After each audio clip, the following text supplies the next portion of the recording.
Greetings and salutations, and welcome to the Flintlocks and Fireballs Q&A bonus content episode. I am your host and question master, Ellie Sparrow, and I have with me Sam, amazing person Burns, Robbie, incredible human Bellicon, and Jason Dickhead Phelps.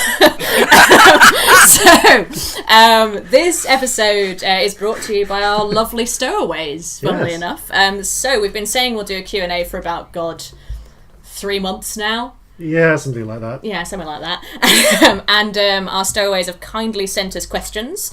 Honestly, we did not really think that we would be big enough to have a significant number of questions. We thought we'd have slightly too few and it would all be a bit tragic. But we've actually got, drumroll please, 38 questions to answer. I have no rhythm. 38. What? Wow. So, yeah, thanks guys for the support and the interest. Not sure how long this is going to take us. Yes, you are amazing. So yeah, anyone else have anything to say before we start? Oddment... Blubber. Nitwit, oddment, blubber, tweak, you blubber, peasant. tweak. Come on. I can't remember. Thou shalt not quote Dumbledore incorrectly. Revenge is sweet, isn't it, Ellie? Yes, it is. Very dangerous mirror, Harry. It's also a dish best served cold, which leads me to conclude it is in fact ice cream. I wonder what revenge-flavoured ice cream would taste like. Satisfying at first, but with an increasingly bitter aftertaste. Ooh. That was so fucking dark. Like, what is wrong with you? Okay. Worryingly accurate, I'm sure, though. Okay, so I guess we'll get started if everyone's ready. But first, here's a message from Future Ellie. Hello, this is Future Ellie with messages from the present. We are very excited to announce that we are guesting on our first ever live show on the 5th of December at the Star of Kings pub in London. This show is Chaotic Adequate's live show. There are many, many special guests. There's 3 of us. We've got Jason, Sam, and myself on there. Sadly, Robbie has a show, so she can't join. And there will also be adventures from the Rusty Quill and Adventurers Wanted. Tickets are super cheap. And you can find them on the link, which we'll put in the description. And the event runs from 7 p.m. until 10 p.m. Hope to see you there. And a very quick note from future Jason, be aware that this does contain spoilers for episode 12. So if you've not watched episode 12 yet, go watch that. Or in fact, listen to it, because this is a purely auditory format. Back to you, future Ellie. And now back to you, Pastor Ellie. It's questions, answers, Q&A. Q&A, episode Q&A. We'll answer questions all the day. Thank you to our stowaways. Q&A. Okay, so the first question is from Becca Sturgis, who can be found at Rain777 on Twitter. She has a question for Jason. So she says, where do you start when world building? Okay, so there's broadly 2 schools of thought for starting world building. There's top-down and bottom-up. In top-down style world building, you draw out your world map, fill it with all of these big players, these nations, and think about the origin of species and such, and the grand titanic forces. And in bottom-up world building, you start with one town, village, or even just single dungeon. Detail the crap out of it and build outwards from there. I tend to do both. When I started world building Calcinia, I did a broad world map, peppered some nations and such in it, put down some big ideas, and then started really detailing Scarrel's Cove, and not a lot else from that point. I'm not going to lie, I am constantly writing just beyond the horizon at any point. And to be honest, bottom-up world building is a good way to go if you're not sure how long your campaign's going to last, how far you want it to go, or where it's going to go, because it allows you to write just beyond the horizon at any time. But top-down world building is really good if you want to foreshadow. So I like to do both, so I can seed in bits of foreshadowing as they come, and also stay on top of whatever crazy decisions my players make. We would never do that. So the next decisions. That doesn't sound like us. I've never made a crazy decision in my entire life. I feel like I actually should have said that in Celestia's voice. It was such a Celestia comment. I've never made a crazy decision in my entire life. Shut up. Cool. That's weird hearing someone really who isn't usually that character. So the next one is for everyone by the looks of things, and these next two questions are from Tales of Swordfall, who are a lovely D&D podcast who you should all check out. So the first question sort of comes as a pair. So when did you start playing role-playing games, and who introduced you? So who wants to go first? Okay. What? Robbie, you've been appointed. Okay. I think. Well, I got the Player's Handbook. I think it was 3.5 edition when I was about 15, 16. And then no one would play with me. Wow. I would have had to DM, and there were a couple of people sort of interested, and I was just too insecure to really DM or put together a group. So it wasn't until drama school, I guess. So 20, like 4 years later. And I think we started playing GURPS rather than D&D, and then just moved into it. But I've always played like role-playing games on computer games, like Zelda and Dragon Age and Skyrim, all the Elder Scrolls, since I was tiny. Oh. And basically, like, kids playing in the garden is pretty much LARPing. Pretty much. To the extent we took it. And I was still doing that when I was 15. I was the weirdo in the neighbourhood who was still running around with a bow made out of a stick and... That was me too. I'm so there with you. I had a friend, her name's Ruth, and we always said that we would never stop playing imaginary games. We were those kids, like when, you know, all our older friends were growing up and were like stopping, we would just not stop. And now I'm an actor and she's a primary school teacher, so neither of us did. I guess as I'm already talking, I'll go next. When I started playing role-playing games, literally because Jason made me. So basically, Jason had been going on about Dungeons and Dragons for ages. I was kind of into fantasy, but thought that the whole thing kind of sounded nerdy and weird because I was stupid back then, and I've since kind of got over that. But like, basically, I was like, I'll try it once. Go on, I'll try it once for you. This was at the point where we lived with Robbie. And the campaign with Robbie, Jason, and our friend Charlotte was the first campaign I ever played. And I've kind of never looked back, really, because it's the best thing ever, and I love it. Steve and Gwen. Steve and Gwen game. Steve and Gwen. Yeah, who we'll talk about in a later question, so I won't go on to them too much now. Okay. So Sam, I guess. Yeah, interestingly enough, I first discovered D&D at drama school as well, although it was not with anyone from drama school. It was actually my tiny little nerdy oasis in midweek that wasn't anything to do with drama school, and in those days that was rare. I started with 4th edition, which I know gets a lot of bad rap by a lot of people these days. However, I really enjoyed it, and subsequently then transitioned to 5th, but not before I started running my own game. And after having had a taste of running my own game, I realised that, yes, I really enjoy this, but I also really want to play again. And by that time, I had fortunately discovered people such as Jason and others who were interested in playing one.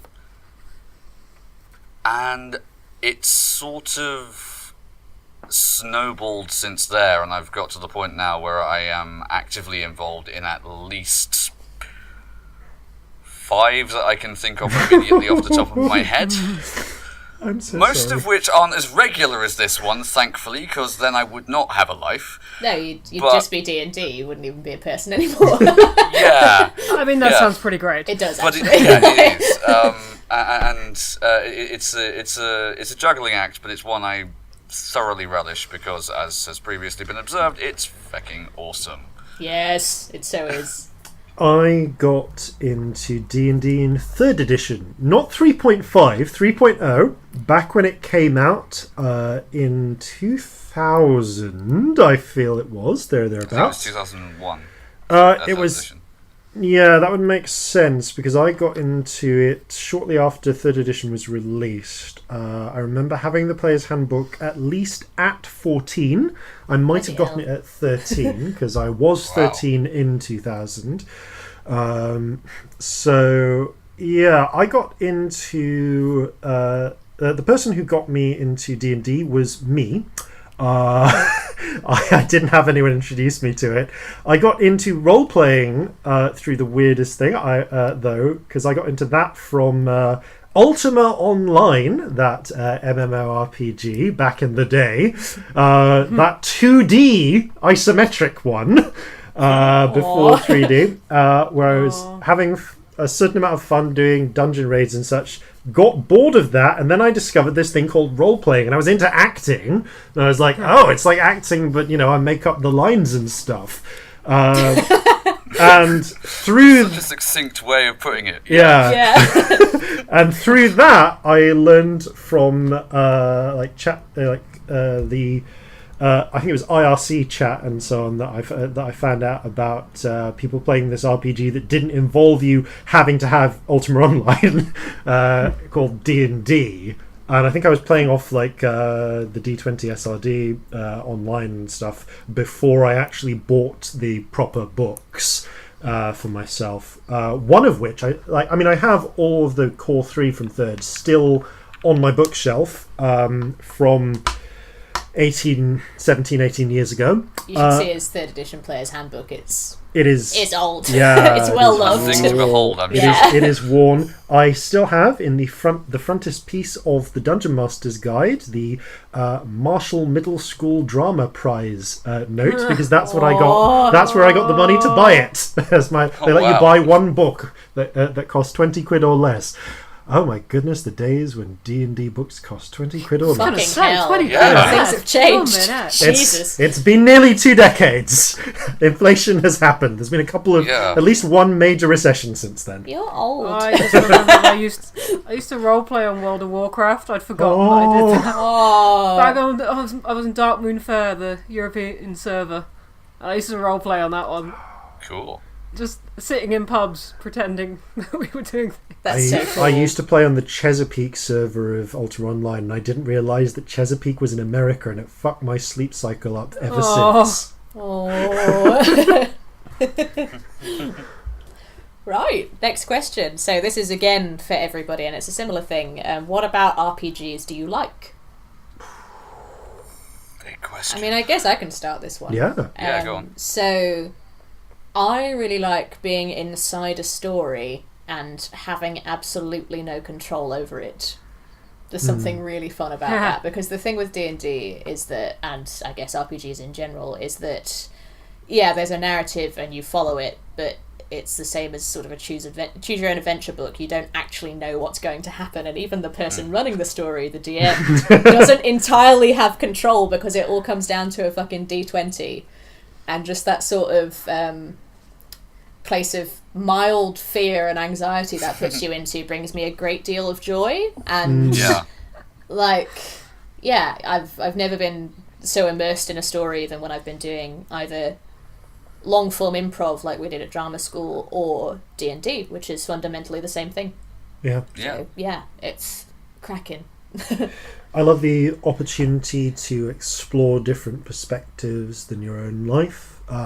So partly because it lets you do cool shit like, raid tombs, find dragons without risk of actual physical injury. Yes. And, the difficulty of finding dragons. But also, it's always given us for me, it's always given me an opportunity to. It's kind of put me in, as a kid in particular, like it put me in the mind of ethical choices and so on, and important decisions, the same way that fantasy books did, but in a very much more, you are actually making the decisions way, rather than reading about characters facing them. And in a lot of ways, that set me up for, a lot of choices and decisions in later life. Yeah, I think for me, a lot of the time, it's as with any role-playing game, it's really down to the unique combination of people. But one of the things that gives it almost infinite appeal for me is that you can play even the same scenario 10 times with 10 different groups of people and have 10 completely different outcomes. So if you've played this game once, you've played it once. And and the fact that, yeah, like you were both saying about being able to be part of a unique story that is not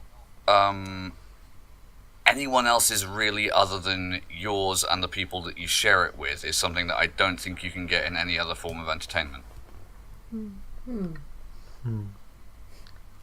I'm just a story addict. I love stories. Oh my god, same. I need as many stories in my life as I can get, and one that's ongoing and unpredictable. It's wonderful. And I love problem solving. Love a good problem. Or a puzzle, yeah. Yeah. Love a puzzle. Right. If we're done with that one, next one. So this one is from Eddie Widows, who does some wonderful fan art, and you should all check him out. You can find him at Nikozji on Twitter. That's actually our very first piece of fan art. Yeah, he did our first fan art. Yeah. Thank you, Eddie.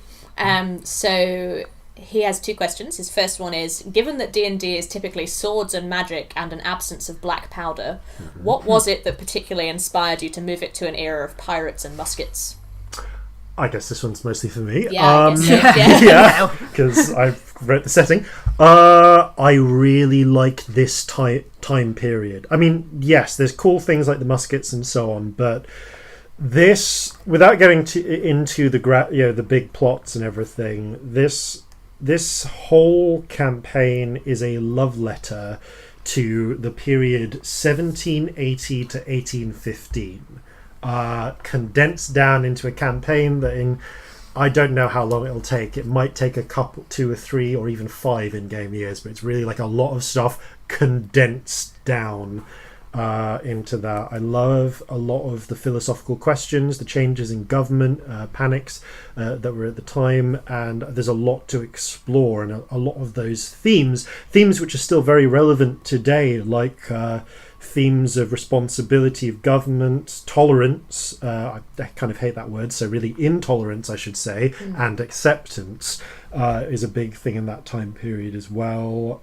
What it means to a degree, what it means to have patriotism and such, but that's more a different time in history. So yeah, like it was socially and culturally it's an interesting time, and also I'm English, so I don't love guns, but I do like as such we have quite. We're not suggesting that all. We're not suggesting that all the places from other cultures do, but rather Britain has quite a strong anti-gun culture by and large, and so.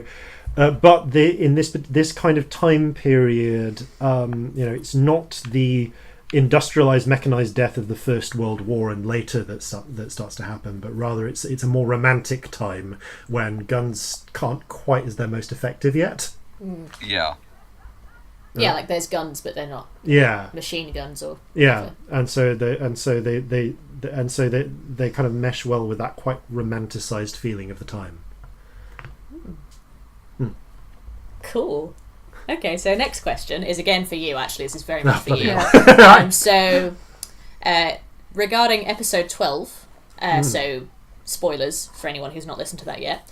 Was Butty a spur of the moment invention, or was he always going to be there and we just ended up meeting him a bit early?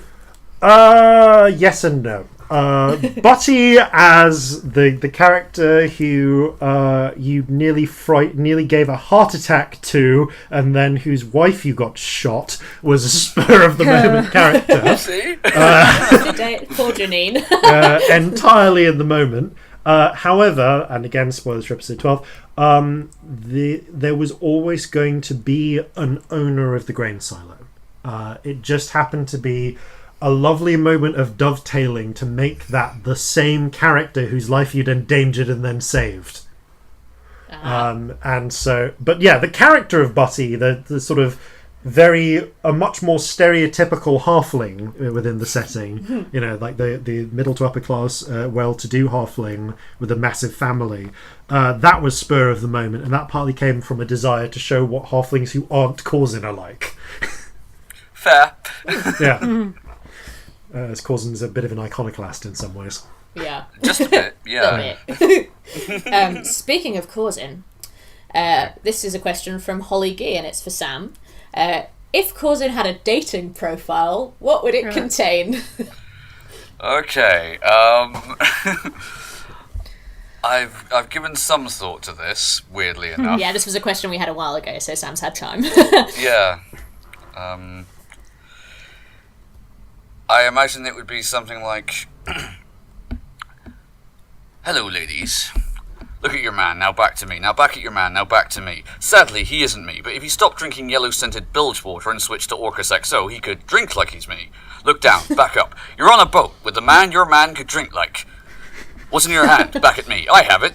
It's a clamshell with 2 tickets to that thing you love. Look again. The tickets are now plunder.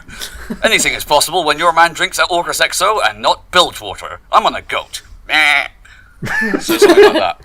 That was wonderful. Thank you. Excellent. Well, Holly, I think you've been thoroughly answered. These next few, we've got a little batch from Robin Mims. You can find her on Twitter at Dioxario, and she does such good fan art that I'm still freaking out over it. So everyone should definitely look at our fan art page for that.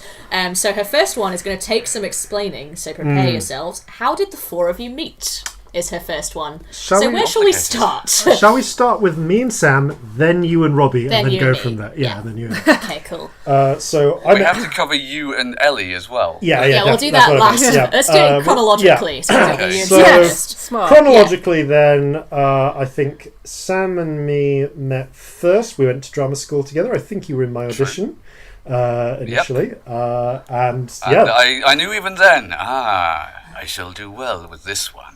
Yeah, Sam was in the year above me. Not weird at all. Rubbing your hands together in the corner like, yes, a fellow nerd. For context, they were in short supply in our drama school, I think. For reasons that will become apparent later, I feel it important to note that this drama school was in Devon. Yeah. So, Robbie, I'm not going to lie, mate, I don't remember meeting you. Nope, not a clue. We both went to East 15 acting school over in Essex. We always say it's in London, but it's not. It's totally in Essex. It's the worst part of Essex. And we met on the foundation course. Yeah, but we were in different groups first term, so were. Like, I have a first memory of you. Because I remember we did this horrible day on foundation when you started, where you had to tell like a traumatic story about your life, and like I'm not going to tell Robbie's because it's deeply personal, but I remember it. So why is that the first thing we do? I don't know. It's awful, but like that's my first memory of you telling this like horrendous story, like in front of everyone in your little Adventure Time hat and a plaid shirt. Like I remember you really vividly sat there, but I don't remember the first time I said hello to you, which shows how weird fucking drama school is. Yeah. It's so weird that you don't remember meeting me either. No, I mean, I met so many people. There were quite a few of us on the foundation. Yeah. Like 50 maybe? 50, 60? Probably all that homogenised experience though. Yeah. Really weird. Well, then when we ended up both doing a 3-year course at the same place. Yeah, at a similar time. I started off 1 year ahead of you, and then I took a year out and ended up in the same year as you. And towards the end of all of that, we lived together for a couple of years. So that's why we're like best mates now. Yeah. Best friends. Yay. Best friends. But yeah, we live together. Now, me and Jason is the next one. Ellie and I met in a dark, noisy hole in the ground. She was wearing a beautiful red dress, and I was wearing a monk's cassock. I could probably recite that. That's actually times. So, to explain slightly more than that, because that's a great way of explaining how we met, and I love confusing it with people, but we have actually been asked. So basically, every year, all the drama schools do this little event called the Spotlight Ball, which is basically where you get all the idiot training actors together in a room and get very, very drunk and... Because that's a good idea. Yes. It's a terrible idea. And it is at that time it wasn't and since then I think it wasn't a subterranean nightclub. Yeah, it was in a subterranean nightclub. Yeah. And so obviously I was still on foundation with Robbie. I think, Robbie, were you there? Did you go? No, oh, you weren't I there. never went to Spotlight. Oh, you never went to Spotlight. It sounds like hell. I mean, it sounds like everything that you would hate, like, even then. I'm not going to lie to you. It's probably everything I would hate now, but then I was like, yeah, drunk. Yeah, went along to that.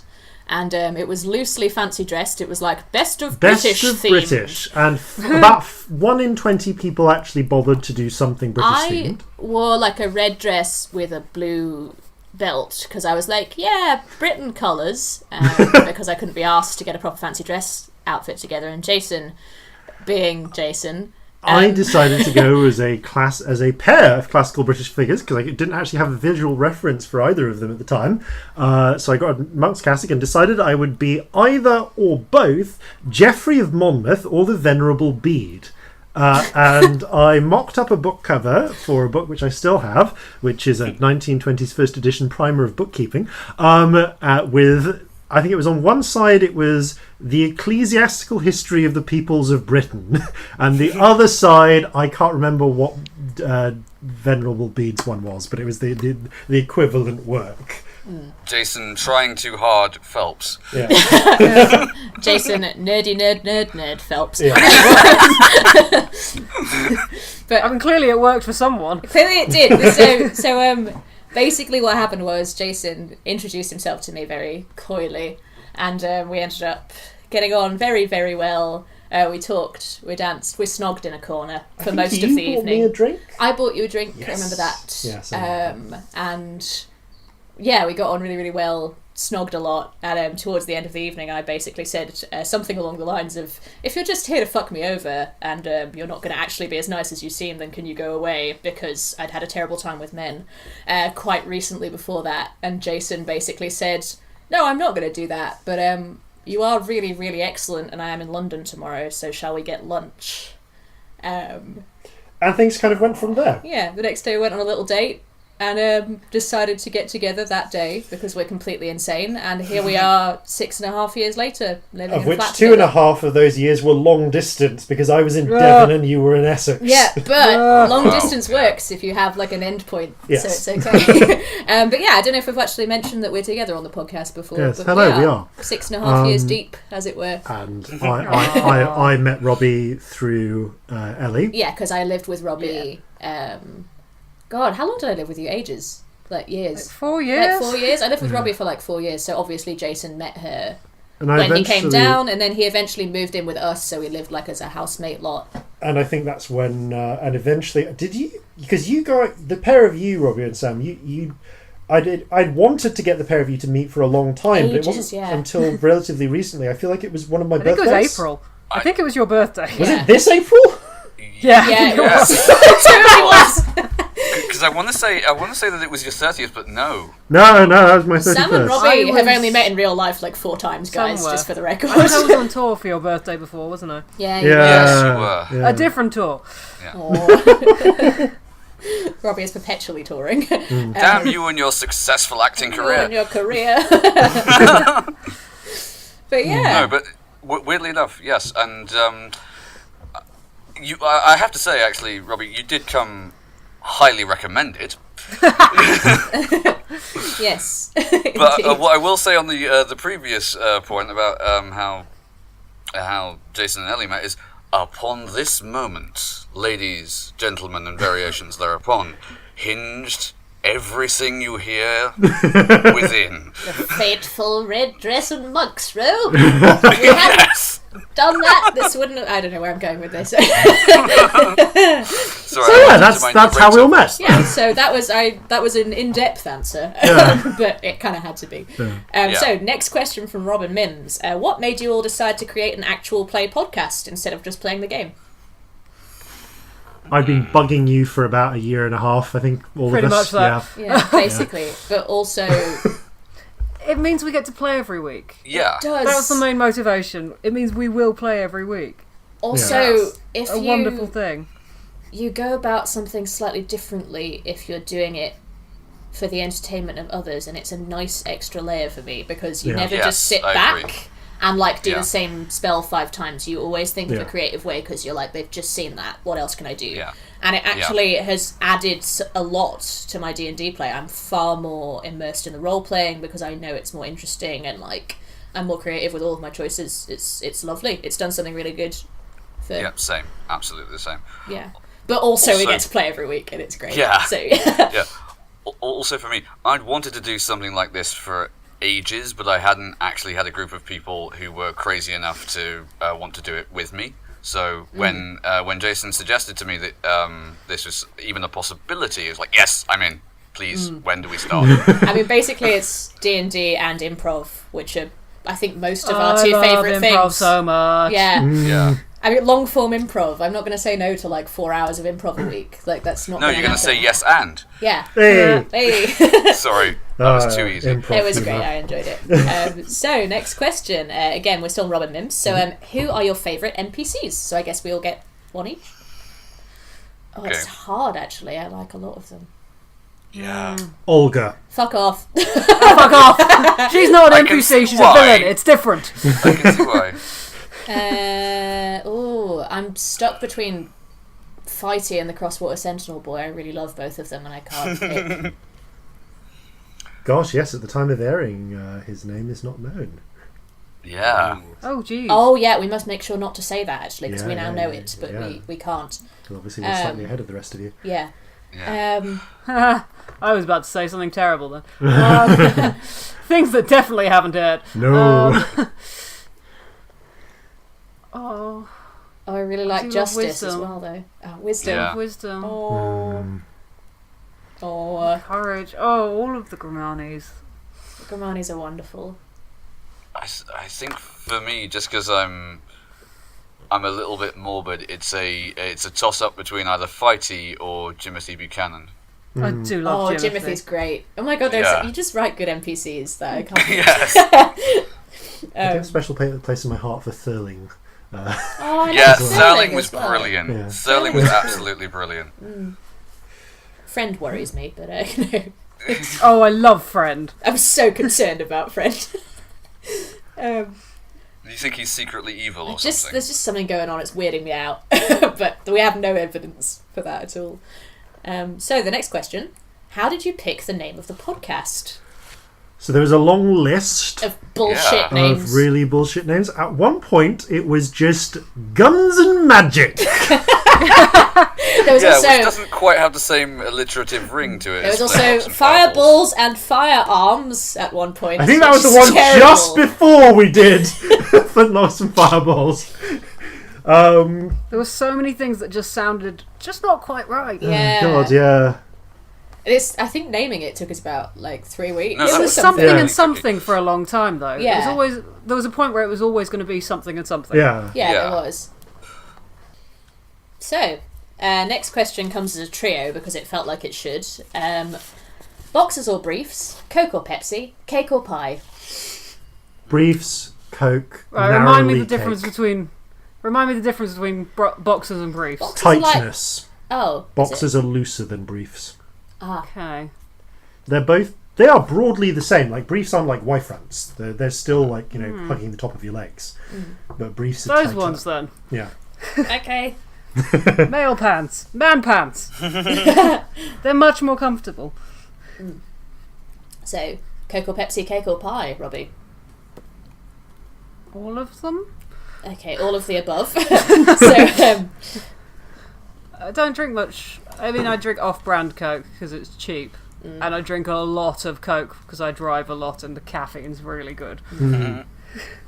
briefs, Coke and cake, incidentally. I do love cake. Yeah, I eat a lot of Love cake. Cake's good. yeah, I'm definitely a cake person as well. But The are you company manager's wife makes the best cake in the world. But what about your pants and your drink, Sam? That's what we need to do. Yeah. Boxer briefs, because they do exist. Oh. And, The unexpected middle road. yes.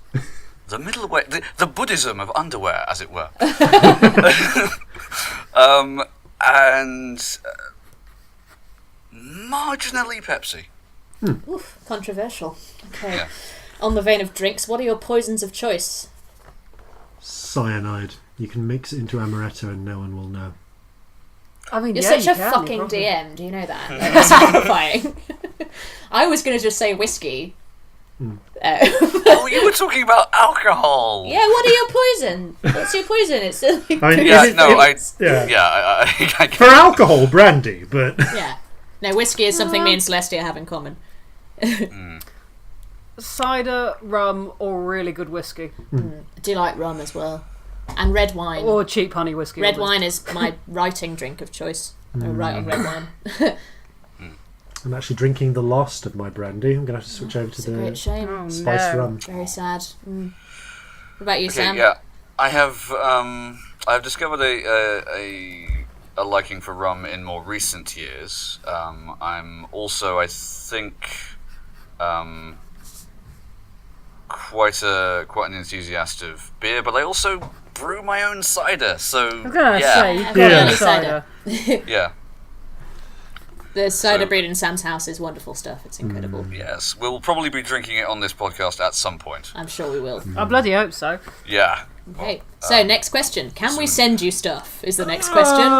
If we like and that's trust you complicated. personally, I think the answer is DM us yeah, on that one and yeah, we'll send talk us, about send it. us messages directly. You know? I guess if enough people ask, we get a PO box. yeah. I don't know how they work. I know they exist, I but think that's about as far as I go. I think they are paid for. Yeah, but you so pay it a depends monthly how many fee. of you. Obviously, if it's yeah. but It's hundreds. I guess if you want to send us stuff, tell us and like let us know that that's a thing that you want, and we'll go from there. Because Yeah. at the moment, this We're is a question amicable from people. one person. Yeah. So yeah, but yeah, DM us is the answer basically.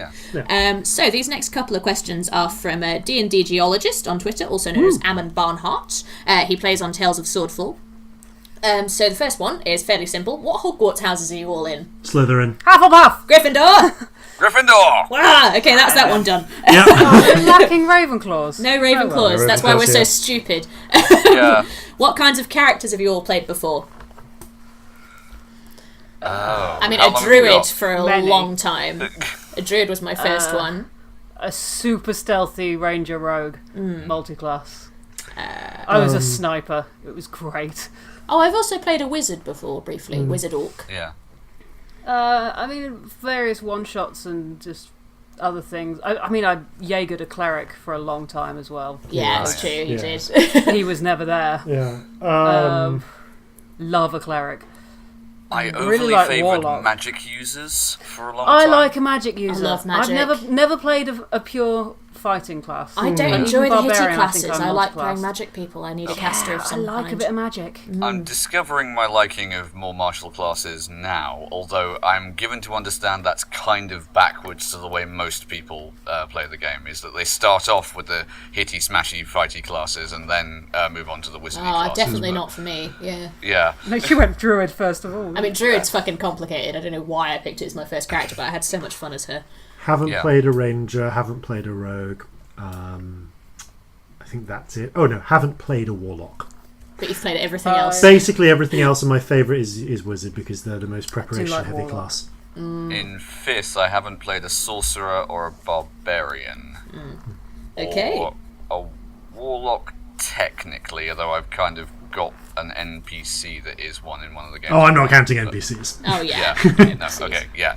In which case, yeah, that's it. Okay, let's keep bashing through. So these are from our friend Cora. You can find her at the C4 on Twitter. So the_C_4. So the first one is, what is the scariest thing each of you as players have fought in any game? Olga. Hugely Olga. By a long way. The stakes are really high with Olga because Yeah. there are other people involved in a way that a lot of the... I mean, we fought all sorts of stuff, but Yeah. there's never been quite such global consequences. I am horrified by Well, Olga. yeah. But also personal consequences as well. Like, it's not just Yeah. the world, it's also like Jason has stuck his hand in all of our backstories and gone, ah! Basically. So, yeah. Olga, for me. Yeah, I'm tempted to say that, although if it's any game, it would be unfair to say we fought it. We ran away from a Tarask once. Oh, God. That is scary. Yeah, I mean, it was probably the most sensible thing to do, frankly. But, yeah, we survived, technically. What about you, love? I very rarely get to play. I primarily Dungeon Master.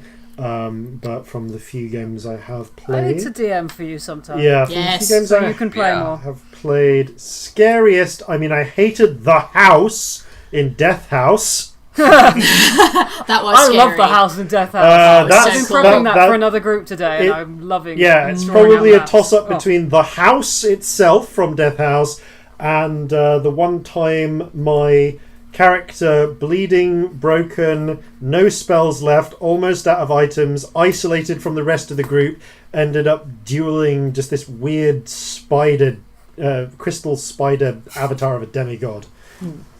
Okay. Fair enough. I forgot, it's not strictly D&D, but I think it should count. It's actual Cannibal Shia LaBeouf whenever Jason is Oh running my god, no, it. that is scary, actually. Yes, I'm with you on that one. Maybe like one down from Olga. So next question, Yes. related. What are your favourite D&D monsters? Oh boy. Ooh. Love a mimic. Love a mimic. Oh, mimics are cool. What was that thing that we fought in the palace that offered me a wish spell? What was it called? When we were playing Gwen and Steve. Oh, in the was it an Aboleth? No. Aboleth, yeah. Yes! I love was it? Aboleths. I think they're really Yeah. cool. Yeah, the That's my Aboleth was favourite D&D cool. monster that we've had. Too many. I would say... shit, I don't know. Genuinely don't know. Fought so many. It's actually really hard for me to pick one. Yeah, I'm drawing a complete blank on that. The GM remains apathetic. Sam, what about you? Oh, I think probably just due to their infinite versatility and horror, Mind Flayers.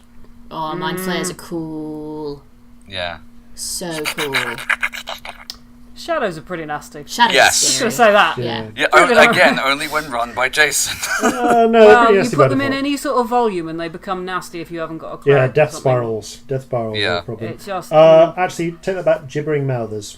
Every time, Oh, yeah. hate those. every time they kill a victim, they get up to 2 new eyes and a new mouth. It's up to 2 new eyes because obviously, if they consume someone who had their eyes poked out, they just get a mouth. Ugh. I'm also really partial to a gelatinous cube just because they're so stupid. Like, I really Yes. rust like them. monsters. Fucking rust Fucking monsters. rust monsters. Worst. Nobody. He's just like a big fuck you to all of the martial classes. Yeah. Yes. So next question: what animal would be the most fun to play an anthropomorphic version of? Now, for people who don't know what this means, I had to look this up. It means like Bugs Bunny. Bugs Bunny is an anthropomorphic rabbit. So I'm going to say a cat because they're assholes. Badger. wanna be a Oh, badger. you're such a huffle.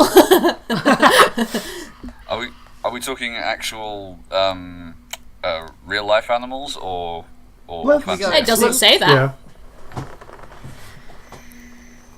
I think you can go for whatever. If I could be like an anthropomorphic version of an owlbear, I think that would be quite fun. Oh, that'd be adorable as well. You'd look so cute. Probably chameleon. A chameleon. Yeah. Bit like a moonkin in World of Yeah. Warcraft, really. Okay, next question. Related, what animal would be the best pet / familiar? Cats, because they're assholes.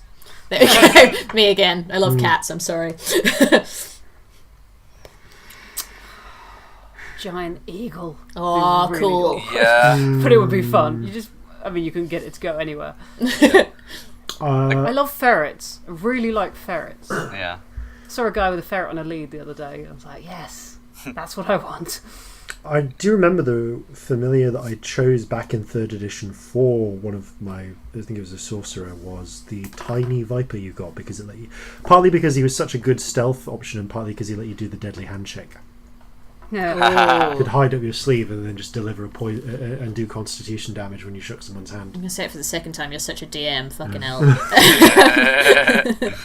Oh, as a familiar, I wouldn't mind something like a hummingbird as a familiar, actually. That'd be pretty cool. yeah, that'd be cool. Like something super tiny that you could just send in places. Ooh, a sugar glider. What's a sugar glider? What is one of those? It's a small sort of, I don't know if it's actually a rodent, but it's a small rodenty type thing that it's got wings. Well, not wings. It can glide. Like a flying squirrel sort of situation. Like a little flying squirrel. You can get them as pets. That's so cute. And yeah, they're quite good climbers, so you could get in places and glide out.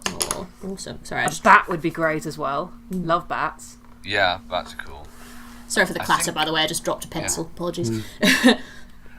I think if I were going to have a familiar, it would. If it's on the smaller end of animals, I'd probably prefer just a dog, actually, Oh. because they're versatile. That's cool. Yeah. Yeah. Okay, I think that's that question done. This question I really like, actually. What would the player character's favourite food be if they had access to everything in real life? Oh. I think it's really hard. Like, really, really hard. Is ice cream a thing in our world? I think we're allowing stuff. Yeah, it says if they had access to everything in real also, life. I can But, confirm that like- ice cream exists Yeah. in Calcinia because it was Okay, invented we need in to- like the 1400s by Yeah, the but it's Medicis. very expensive because you need Yeah, ice. Yeah. Or, you need to live cold places. yeah. I feel like my brain is saying something like dark chocolate with ginger for Celestia. floss. Like, you know those dark chocolate gingers that you get? I feel like that's the sort of thing that Yeah. she would go for, like something That really sounds rich and very deep. Celestia. Yeah. Yeah. Candy floss. Oh, Scamper diet candy floss. Yeah. I think. For Corzin, it would probably have to be something exceedingly stodgy and carby, Oh, just because halfling. yeah. So, like, probably. Actually, something a bit boring like double egg and chips, but like a ridiculously large halfling amount of it. Yes, like a pile of egg and chips. Yeah. I can see that's that. quite That causative, works. Yeah. So, next couple of questions are from Matthew Gibbons, who again does wonderful fan art. He just did our first fan art of Olga. Thank you so much, Matthew. You can It's find terrifying! scary. You can find him at Gayesh on Twitter. So he says, this is a lovely question. He says, what were your first experiences of D&D like? I think we've answered that. But his big question is, and by extension, what would you recommend to people who are getting interested in playing because of this podcast? Oh, okay. So what would we recommend to somebody who's getting interested? Flipping heck. I would say start, if you can, with at least one person who has played the game before and is reasonably confident. That does help. I think that would help you. Yeah, I agree with that. If you can, but if you can't, not a huge That's issue. Just not a bar. accept that you might stumble a little bit. Yeah. Also, on that note, know that it's going to be slow at first. You are not bad at this game. Yeah, the first Look for game is local maths shop and as nothing well. else. Yeah. What were you going to say, Rob? Going around the country, there are a lot of board game shops out there, and Yeah. most of them seem to run nights, and they'll sometimes do beginners nights. If you can find a beginners night, start with people who maybe the DM's a bit more experienced, but the rest of the players are new. Yeah, I mean, That's a nice way to do it. I mean, There's hell, less if you're pressure. ever in London, Drafts in Haggerston does do new player nights, literally like they do it every couple of weeks, where they have a DM and several new players who have never played before, and he just does like a D&D tutorial with them. Yeah. So that's a really good tip, actually, Bobs. What else? I mean, online is also a good place to start, actually, I think, because you can find lots of, I mean, like, for example, on our fan server, there are lots of people who are interested in playing D&D there. You could probably form a group with some of them. You could form a group in all sorts of nerd communities, get on, like, Critical Role groups. I'm sure somebody will want to play a Skype game with you or something. Yeah, there's plenty Roll of... 20 is great. Yeah, Roll20 is wonderful, I use yeah. Roll20 a Play in lot. person, yeah. Roll 20 is great. Oh, one other thing I might mention is do not feel at all like if you aren't emulating either us or some other D&D podcast or content that you watch, that again, that you're doing it wrong. Your game is unique to you, and it should be. Yeah, if you're having fun, you're doing it right, is the Yes. tip I Yeah. would give you. If you're Absolutely. not, the only way you can do D&D wrong is if you're not having fun. If it is literally nothing like how we play it, but you're having a good time, great, enjoy, you know? I would The say... games we play with different people are very different to this game we Yeah. play. Well, It's like- always going to change based on the The characters, only based on way the to atmosphere. lose is not to have fun. Yeah. there is no way to win except by having fun. Yeah. Well, even like on Robbie's point of different games are different. Like when, obviously, we have this game where we play Flintlocks on air. When me, Jason, and Robbie play the game that we used to play occasionally, we revisit that old campaign. We play so differently. It's unbelievable. Like the role playing is a lot less intense. It's more like it's a lot more tactical, more strategy, definitely, because that's how we started, and the role playing came later for us. And because I tend to be Jaegering a character at the same time, there's less chance for interaction. Yeah, totally. And like that character, his story arc has been non-existent, really, because my brother's never there. And you can't really role play him for him. No, absolutely. But yeah, so have fun. One quick thing I'd say is if you're starting up and you can't find a DM, but you do have friends who'd be interested, don't be afraid to start dungeon mastering yourself, even if you're completely new to it. I did. Take your time. Be careful. Read through the Dungeon Master's Guide. It's long, but it does lay things out in a good way, and it's very helpful. Don't be afraid to fudge die rolls, because when you're starting out, because the goal is make sure everyone's having fun. It's a hard roll in some ways. It's different from what the players do, but it's rewarding, and it is a lot of fun. I don't really have much more to add beyond what you said. I think that's lovely. As a final note, there are also a lot of different D&D groups on Facebook, varying types of D&D groups, so always worth posting on one of them and seeing if anyone else wants to play, because there's always people. If you play D&D and it's not for you, don't give up on role-playing games. There's so many different ones out there. Try something else. Yeah, absolutely. You might love something else, or it might even be that you start with D&D and it's a bit much, and you need to go to something a bit simpler. There are simpler ones. Yeah. There are simpler games that just to get the hang of like the role-playing side of things. And if you find that you're joining a group and you're not enjoying playing with that group, don't be afraid to leave and find a new one. Yeah, because it might be that they don't play how you like to play. Yeah. And that's okay, That's and that fine. happens. It's fine. You just you just politely say, I don't think the style of this game is really for me, and maybe you can bring it up with the Dungeon Master and things will change a little bit, or maybe you leave and you find another one, and that's fine too. Yeah, spend time finding the right group. So conversely, our next question is a favourite pony. Rarity. Rainbow Dash all the way. Oh. Which will surprise no one, I think, to be honest.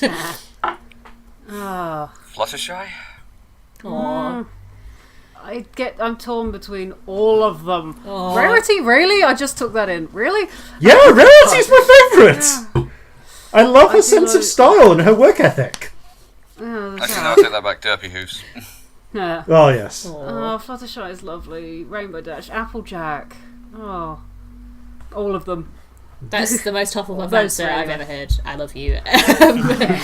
So, this is potentially the cutest question on our list. Will there be an opportunity for me to give out Christmas cards to all the hosts? Aww. Yes, please send us Christmas cards. We would love that. You'll probably need to post them to us, Matthew. Get in touch with us, my darling. Yeah. That would be I'm at the lovely. Bloomsbury all winter. All winter. All winter. Yeah, you are actually. All winter. Yeah. But from like mid-December till early January, I'm at the Bloomsbury in London. Yes. Spoilers for Robbie Watch, by the way. Yeah. Robbie Watch. Not that you couldn't just go up and look at the tour schedule. I mean, it is on the website. Also, we will repeatedly be saying Robbie's in person for like a long time because she'll be here for ages. I can't wait. This week on Robbie Watch is just over there. Yeah, we can see her. But yeah, she'll be about. So, on to questions from Robert the GM, who again can be found on Twitter. His Twitter handle is not Robert the GM. Actually, his Twitter handle is roll_playa with an A at the end of it. So the first one is, how much did the players help in world creation? Not a lot. Not much. Not really at all. More Not than really. they realise. Thank you. Horrifying. I suppose, though, Scary. Well, that's scary. When I originally came up with the the first thing I did was like, guys, do you want to do a stream? Yes. Shit, now I've got to come up with a setting. And then I started writing, had some rough ideas about a setting, and it wouldn't have been a naval campaign if Sam hadn't chosen a sailor background. Yeah, it's all my fault. I kind of love that. It's great. There are areas of the world which are a lot more fleshed out because characters have backstory there. There are tones and themes which would not be as pronounced if it wasn't for the character choices. The choice of Robbie to play Scamp has made a lot of differences to how things are presented in some ways, and the tonal choices of a lot of the stories. And the same. I guess tieflings wouldn't have been quite so interesting. They wouldn't have been quite as in the forefront. Yeah. Same for, I think, if it wasn't for Celestia and the Drow connection, there wouldn't be as much of an emphasis on what's going on with slavery, at least not at this point of the story. So, like, different things would vary in different ways. That is very cool. I like that a lot. Yeah. Yeah, because I mean, am I allowed to speak about the choices that you gave me for? The choice between the three initial starting locations, as it were, for you. Yeah. I didn't know about this. What is this? Well, when we were working on Corzin's backstory, Jason kind of gave me a choice for what sort of a ship he was serving on, as he was a sailor. And I don't recall all of the choices now, but I know that one is the one we actually went with, and one was a whaler, and the third one was a merchant. Was basically security guard on a merchant ship. Yeah. Privateer's totally the best. The whaling campaign would have been very different. Off in the frozen north. No, that don't sounds want that terrible. That'd be really sad and bleak and awful. To go kill some whales again. It wouldn't have stayed in the frozen north, but yeah. There's a reason why Live Ship Corzin Trilogy didn't that want to do go and that? do 'Cause that. that was grim. Sorry? Oh, is it Live Ship Trilogy that do that? Yeah. Detailed and They go and they like let's skin never do seals that. and stuff, and it's awful. No. Incidentally, No, listeners, no. if you haven't read Robin Hobb's books, you totally should. Yes. Get on it; they're great. Read them in order. There are Read spoilers them in for order. trilogies. Yeah, so Don't. much. Read them in order. Yeah. So Start next with the question, party again from trilogy. Robert the DM, as Robert the GM, sorry, as a few of these are. So the next question is, why did you decide on 5e? Were any other systems considered? For me, I love the simplicity. I love because the thing is, I grew up on 3rd edition, and it is my second favourite edition, So a lot of people cast shade on 4e for various reasons, and it's not my favourite. And one of the reasons that I didn't like it that much was, for me, that it lost a lot of the depth and complexity of 3rd edition, and for some good reasons. 3rd edition was a Byzantine web of rules, although not like 2nd edition, but that's another story. But the thing is, I felt that 4th edition oversimplified a bit for me. I didn't like it too much. It felt almost like the mechanics were too close to the surface in some ways. And I felt that I didn't have the breadth of options. Like, if for running a 4th edition game, I'd have to use bits from 3rd edition. And 5th, for me, was a lovely mix of the depth and of 3rd edition, with a lot of the streamlined rules of 5th, getting rid of the ridiculous modifier maths I had to do with 3rd, and just giving me advantage and disadvantage has made such a difference for me personally as a DM, and it's made it a lot easier to play, I think, as well. Because I think both of you, Robbie and Ellie, we started the Gwen and Steve campaign. Yeah, 3.5. in 3.5. 3.5 was my first D&D experience, and 3.5 is a lot. Yeah. Like, the fact that it's stuff like perception checks that I think are better. Because in 3.5 you had and spot, listen, and search. Yeah. And they were all 3 different checks that you pretty much had to make on going into any room that you wanted to find out information about. And now it's like perception. I love passive Perception has perception. happened. I love passive perception so much. Thing. Passive perception is wonderful. It's great. Like, they've just kind of, it's got all the like intricacies of 3.5, but they've pared it down so it's not superfluous. Yeah. I do not miss separate move silently and hide checks. Oh god, no. That was, it was a lot. But yeah. I also like that they're still bringing out material for 5th edition. That's cool. So very cool. It's still going. It's still a living edition. It's being built. Yeah. That's nice. Cool. Okay, so the next question is, when are you coming to the US? tell you what. When we win the lottery. We Yeah. are working on a wish spell currently. Yeah. Tell you what, if we have absolute meteoric success somehow, and someone wanted us to go to a convention and paid for all of our travel costs, Then yes. then yes, Absolutely. So yeah, when that particular scenario happens, sure. Also, Harry Potter World is on my bucket list. So that's true. True, and I haven't do been that. to Disneyland. So I mean, Yeah. I've been to Disneyland Shanghai. Yeah, but you But- have not been to Disneyland America, and that is Yeah. on our list. So, Yeah. So at some someday- point, but like no immediate plans. No, From no. any of us, I don't think, as far as I'm aware. I Yeah. don't think so, unfortunately. Much as I would Yeah. like to, and I have many friends there. Yeah, and we do Yeah. love you all over in America, and we actually have more American listeners than we do English these days. So thank you for listening over in the US. Hopefully we'll visit Aeroplane you. tickets are expensive. I'm Yeah. sorry. Hopefully we'll visit you at some point in the future. But Yes. And of course, all our love to our 9 Finnish listeners as well. Yes, as well, the Finnish listeners. Apparently that was somebody who did a road trip around Finland and told loads of people about us, so we can thank him, because that's great.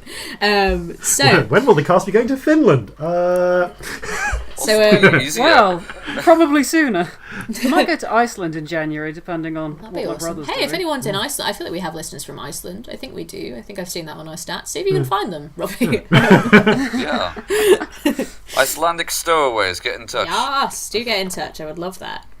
Okay, so the next question is from Sarah, who is at spicy_burritos on Twitter, as in Bo from Critical Role, one assumes. Now, this is the person who made our fan server, which is amazing. We'll put a link in the description, because if you're interested in our Q&A, you will probably be interested in the fan server. You should get on it. It's a good time. These next few questions are from them.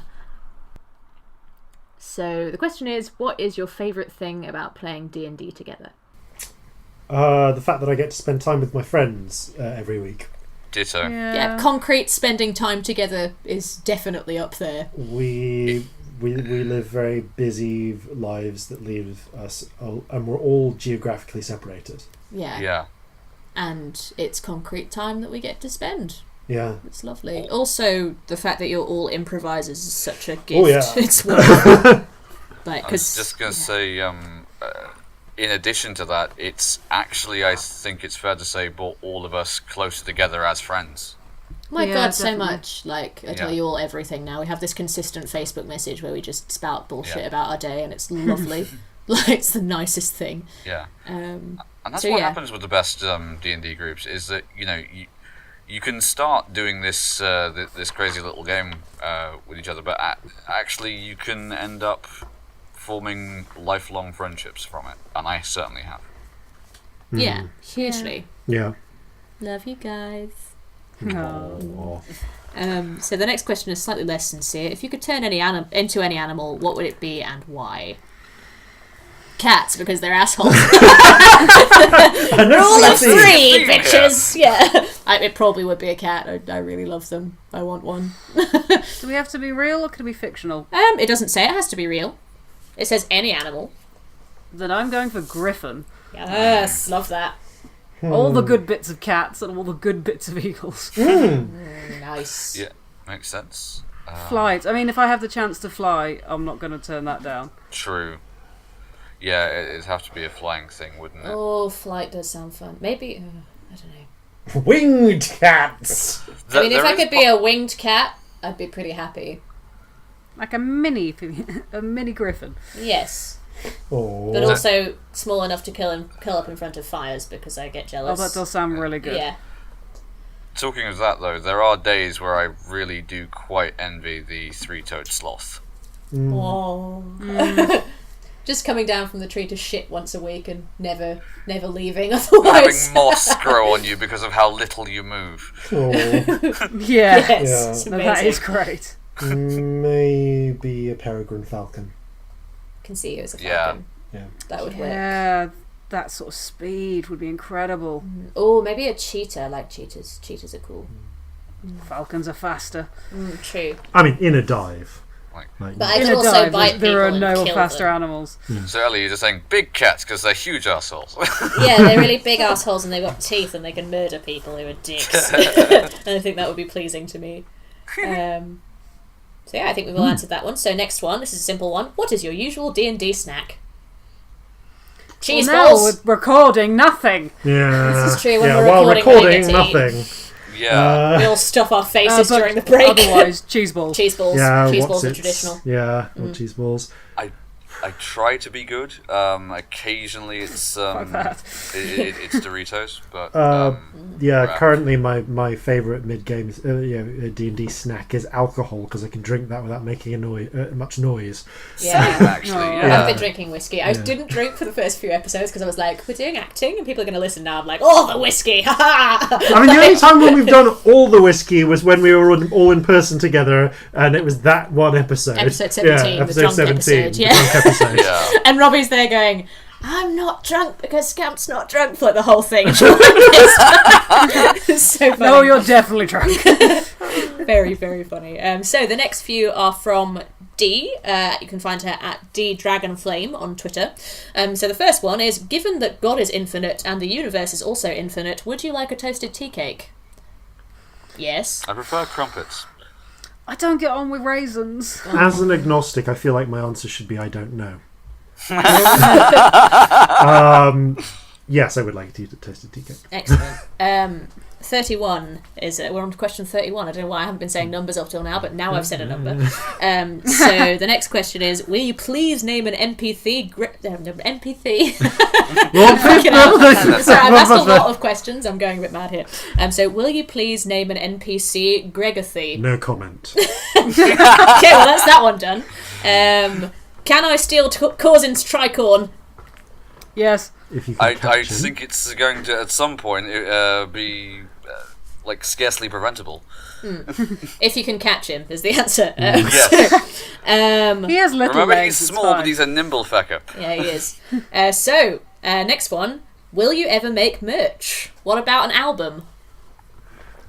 We'd love to. Yes. Yeah. Yes. So both of those. I don't know when, Yeah. but yes, fuck it. Let's do that. Yeah. Basically. It's a conversation I think we're going to have at some point, but we haven't yet. Definitely. Also, like, I think, a little Yeah. more growth before then, Yeah. but it is Yeah. something that I think we all want to do at some point. Yeah, totally. Yeah, definitely. Both of those, certainly, yeah. With the album, that will come out when that comes out, and it will probably go a lot better than my other album of self-written songs, A Fistful of Cocks, which has never been released. Oh, okay. You're going to have to give some context here, No, Jason. I'm giving sorry. I'm giving no context. to that. Next Q&A. Next Yeah, Q&A. ask about that next Q&A. Okay, so there is going to be a next one. I Who mean, knows? Maybe. You heard it here first, Probably. folks. 6 months from now, maybe? Yeah. Yeah. So the next one is from Brad Zimmerman, and he's asking, who wrote the theme shanty? Hi.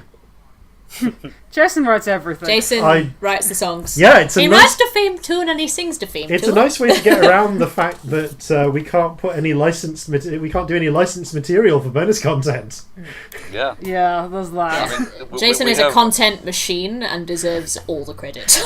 Yeah. No. Jason needs to learn how to figure out how chords work so he can do a compliment for I these will things. show you next time we're in person. I do actually play the guitar. Yes, but moderately well. what I need to figure out is how to work out what chords go with the music in my head. Ah, difficult then. Yes. Okay. So these next couple are from @JazzmanTestifies on Twitter. Oh. I don't have any other name for this Brilliant. person. I think their name I is... remember the Jazzman testimonies. He doesn't need. I mean, I'm assuming that he probably incorrectly. They yeah, I do don't know what I'm not saying. need any Yeah. further names than Jazzman Testifies. Yeah. I think we're saying he because it's the Jazzman. Yeah. True. That's probably what's informing us, but, But it's maybe not it's a job necessarily. title. It could be, yeah. Like Jasmine. a chips Yeah. boy, a jazz man. Yeah. Oh yes, I'm Madam Jasmine. but yeah, It's going to be so another NPC at some point, isn't it? Jazzman Testifies, whoever they may be, has asked a very very observant question. Are the odd bits during episodes where Jason's voice changes suddenly due to bits where you've had to re-record due to sound issues? Yes, God, yes. I'm gonna be proud and say that you guys have, not to the best of my knowledge, noticed the largest amounts of ADR we've ever had Yeah, to the do. largest amount of ADR we've ever had to do. This was at mine and Jason's end of the microphone. I feel like I can tell this Yeah. without them losing faith in us entirely. We had to do 47 minutes of ADR.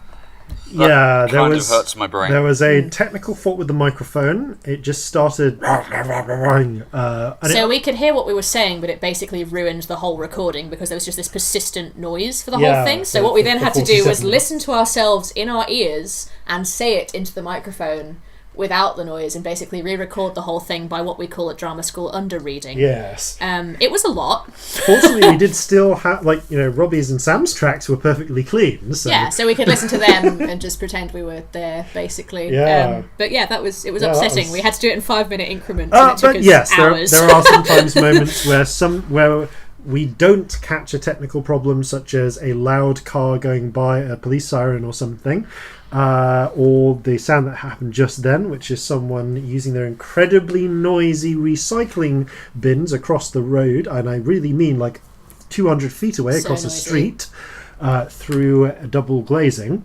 And I don't catch it, and I can't move past it, and I just have to re-record the entire line. Yeah. It's awful, but it needs doing. And there's a rule Peek with behind the recording curtain, that if you record in exactly the same place with exactly the same microphone, the same distance away from you, the next day it will sound different. Yep. Yeah. Nobody I'm knows the why. person who does audiobooks, I can confirm this Yeah. is a thing. I don't know why. If anyone does know why, please tell me. If anyone is Help. responsible, I hope you die on the fire. Yeah. I'm going to say chaos theory. Possibly. That or it's the original Mr. I might have watched Jurassic Park quite recently and just have it on the brain. Maybe the original Mr. Foley is it results of a pact that was made. Who knows? So next question, also from Jazz Manchester-fies. Is your schedule quite hectic due to your jobs? What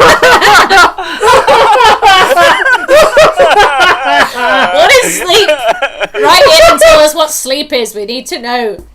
I'll be honest, I've just come out of a month of literally nearly 2 months. exploding. 3 months, let's be Yeah. honest, because I was producing a play, producing this, acting in the play, and doing 2 different jobs at the same time. Yeah. So, yes, in short, yes it is. Yeah. Touring's quite easy by comparison. Yeah, but you are always doing 9 shows a week or something, aren't you? Yeah. So it's quite a lot. Between 8 and 11 and generally. And you do a lot of driving. Yeah, lots of driving. A lot of driving. And I don't sleep in my own bed very often. Which is I have sad. never slept in my own bed on a Thursday night. Ever. That's so weird. What? I moved Wow. house more recently than I slept in my own bed on a Thursday night. It's a new bed since then. That was in April. Jesus. Oh my god, touring is hardcore. No. Fucking hell. So, next question. We've got only 2 left. How long did it take to build Calcinia? You recall what I said at the start about I'm constantly writing just beyond the horizon at any given time? It's not done What, yet. 5 months so far? So the answer is yes. Yes. Yeah, it's ongoing. Okay, cool. It will be ongoing until the show ends, probably. Probably, yeah. So the final question is again from Robin Mims, because I thought this might be a fun and stupid one to end on. Play Fuck, Marry, Kill with the NPCs. Which ones? Which one should we do? I'm killing Fighty? Timothy immediately. Should we do Fighty? And Jimothy? And who else? Oh, What God. about Olga. Vera? Not Vera, maybe Vera, Vera. okay. Okay, Fighty, Jimothy, and Vera. Ooh. Yeah, no, I think we've all got to kill Jimothy, and it Yeah, will I take. Yeah. can't marry or fuck him. I don't want to know what's under the cloak. Oh God, no! I think I might have to fuck Fighty just for sheer curiosity's sake. Like, I need to Yeah, know. I think I want to marry Vera. I think I'd want to Yeah. marry Vera. Vera's cool. Oh. You know He more about knows Vera more than than we do. do. Narrowly kill Jimothy, chastely marry Fighty and fuck Vera. Are you saying you pass up the opportunity to fuck Fighty? Because, I need to know. Yes, definitely. That's no Boring heterosexuals. No, it's not due to sexuality at all. I know what he'd be like in the bedroom, and I don't want to do that to myself. I mean, I'm Oh, assuming dear. I'd also get to fuck Vera. I mean, I kind of want to do it once. That's the thing. Yeah, I don't feel like Although, you'd want that in your bedroom arguably, forever. yeah, given I have married one of them, I'd probably be fucking Fighty a lot more. So let's switch that round. Yeah, fuck Fighty, marry Vera. Because then you'd only have to go through it once. Yeah. feel like Vera would take you to exciting places. So that concludes our Q&A, my lovely stowaways. So do get on our fan server if you want to talk more about this kind of stuff. We'll put a link in the bottom bar thingy. And until next time, farewell from us all here at Flintlocks and Fireballs, Fair Seas, and Natural 20s. It's questions, answers, Q&A. Q&A, episode Q&A. We'll answer questions all the day. Thank you to our stowaways. Q&A.